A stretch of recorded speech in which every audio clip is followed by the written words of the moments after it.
हरे कृष्णा, राधे राधे। स्वागत है आप सभी का गोविंद भजन चैनल पर। आज के इस वीडियो में हम सुनेंगे श्री कृष्ण जन्माष्टमी की व्रत कथा। आप सभी को श्री कृष्ण जन्माष्टमी की हार्दिक शुभकामनाएं। भगवान श्री कृष्ण आप सभी पर अपनी कृपा बनाए रखें। ओम नमो भगवते वासुदेवाय। भगवान श्री कृष्ण परिपूर्ण परब्रह्म है। वह जगत के कल्याण के लिए, अपने भक्तों को आनंद प्रदान करने के लिए सर्वव्यापक निराकार ब्रह्म होते हुए भी साकार रूप में अपनी माया को अधीन करके प्रकट होते हैं।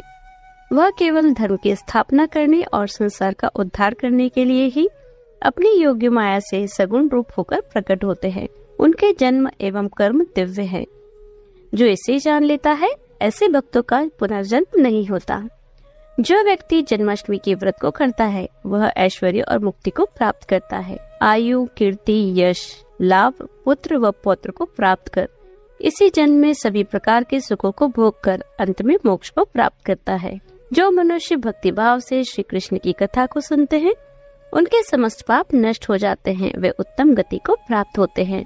अखिल ब्रह्मांडाधिपति भगवान श्री कृष्ण जी का अत्यंत पुण्यप्रद प्राकट्य भाद्रपद मास की कृष्ण पक्ष की जन्माष्टमी को रोहिणी नक्षत्र में हुआ, जिसे हम श्री कृष्ण जन्माष्टमी के पर्व के रूप में मनाते हैं। ब्रह्मा जी की प्रार्थना पर पृथ्वी के अत्याचारियों का भार उतारकर तथा अपने भक्तों को सुख प्रदान करने के लिए कंस के कारागार में वसुदेव देवकी के यहाँ आनंद कंद श्री भगवान प्रकट हुए। जिस समय भगवान के आविर्भाव का अवसर आया, स्वर्ग में देवताओं की दुंदुभिया अपने आप बज उठी। बड़े बड़े देवता और ऋषि मुनि आनंद विभोर होकर पुष्पों की वर्षा करने लगे। जब वसुदेव जी ने देखा कि जन्म मृत्यु के चक्र से छुड़ाने वाले भगवान स्वयं मेरे पुत्र के रूप में आए हैं, तो उनका रोम रोम परम आनंद में मग्न हो गया।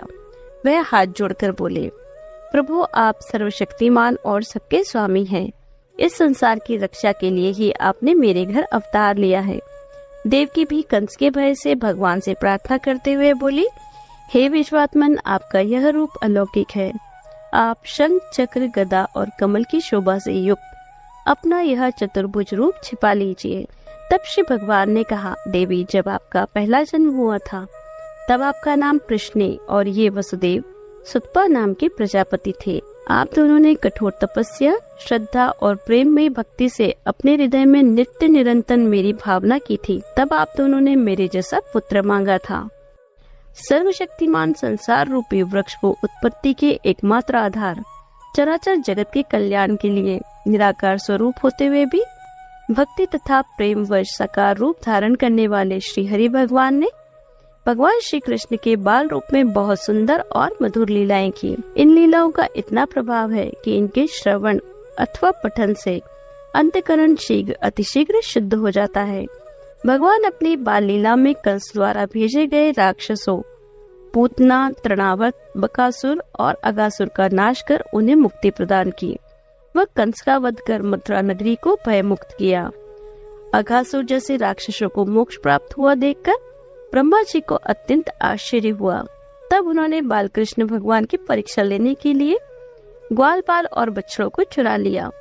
तब ग्वालवालों और बछड़ों का स्वरूप धारण कर भगवान श्री कृष्ण जी ने ब्रह्मा जी के विश्वकर्ता होने के अभिमान को भी नष्ट कर दिया।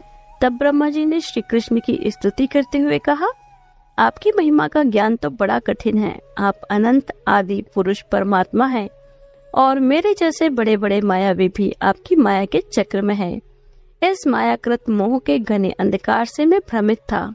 मेरा अपराध क्षमा कीजिए। महाविषधर कालिया नाग ने जब यमुना जी का जल विषैला कर दिया, तब भगवान ने कालिया दमन कर यमुना जी का जल पावन किया।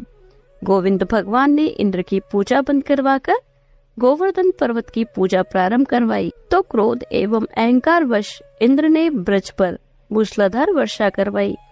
तब माधव गोविंद ने खेल खेल में गिरिराज गोवर्धन को अपनी अंगुली पर धारण कर व्रजवासियों की प्रलयंकरकारी वर्षा से रक्षा की। भगवान श्री कृष्ण की योग माया के प्रभाव से चकित इंद्र ने भगवान से क्षमा मांगी। एक समय रात्रि में यमुना जी में स्नान करने पर नंद जी को वरुण के सेवक पकड़ कर ले गए। तब भगवान श्री कृष्ण उन्हें वरुण लोक से वापस ले आए।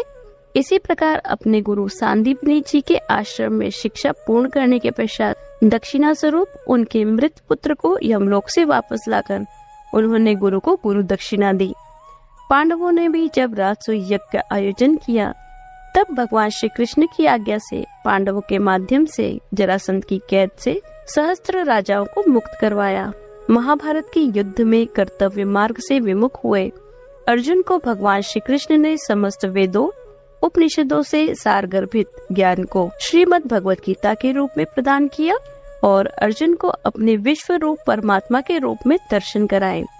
अर्जुन गोविंद भगवान की स्तुति करते हुए कहते हैं, आप दुखियों के सखा तथा सृष्टि के उद्गम हैं। आप गोपियों के स्वामी तथा राधा कांत हैं। मैं आपको सादर प्रणाम करता हूँ। श्री कृष्ण भगवान की लीलाओं का वर्णन जितना किया जाए उतना ही कम है। भगवान की लीलाओं का वर्णन करना तो स्वयं भगवान के लिए भी संभव नहीं है। इसलिए कथा को यही विराम देते हैं। आप सभी से आज्ञा चाहती हूँ। उम्मीद करती हूँ आपको वीडियो पसंद आई होगी। यदि आपको वीडियो अच्छी लगी हो तो अपना प्यार और आशीर्वाद हमें लाइक्स और कमेंट्स के माध्यम से जरूर दें। यदि आपने अब तक चैनल को सब्सक्राइब नहीं किया है तो चैनल को सब्सक्राइब कर लीजिए, बेल आइकन को प्रेस कर दीजिए जिससे आने वाले नए वीडियोस की नोटिफिकेशन आपको तुरंत मिल जाए। आप सभी को एक बार फिर से श्री कृष्ण जन्मोत्सव की बहुत बहुत बहुत बधाइयाँ। मिलती हूँ आपसे अगले वीडियो में। तब तक बने रहिए गोविंद भजो चैनल पर। हरे कृष्ण, राधे राधे।